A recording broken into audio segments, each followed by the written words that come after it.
విశాఖలో జగ్గారెడ్డి మాట్లాడుతున్నారు. ఇప్పుడు ఆ లైవ్ చూద్దాం. వెంకయ్యనాయుడు గారు బీజేపీ నాయకులు, మా జాతీయ నాయకులు, సెంట్రల్ మినిస్టరు, వారు అనేక పదవులు చేసినటువంటి చరిత్ర వెంకయ్యనాయుడు గారిది.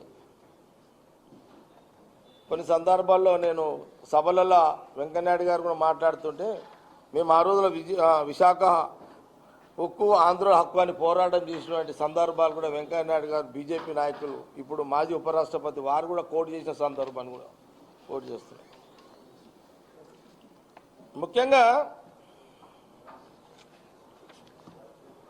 ఆ మహానగరానికి ఈ యొక్క వైజాగ్ ప్లాంటు మొన్నటి వరకు యూపీఏ గవర్నమెంట్ సోనియా గాంధీ గారు నాయకత్వంలో ప్రధానమంత్రిగా మన్మోహన్ సింగ్ గారు ఉన్నంత కాలము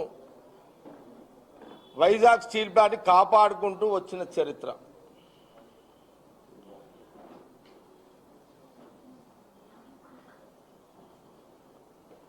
కొంత నష్టాలున్నా కూడా యూపీఏ గవర్నమెంట్ కాంగ్రెస్ ప్రభుత్వము ఆ నష్టాలను భర్తీ చేసుకుంటూ ఆ విశాఖ స్టీల్ని కాపాడి అక్కడ కార్మికులను, ఆ ప్రాపర్టీని, ఇది ప్రజల ప్రాపర్టీగా మరి కాంగ్రెస్ గవర్నమెంట్ కాపాడుకుంటూ వచ్చింది.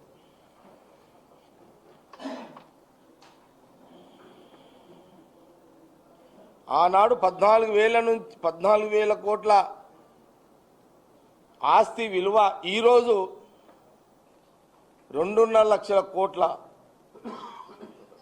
సంపద. ఈరోజు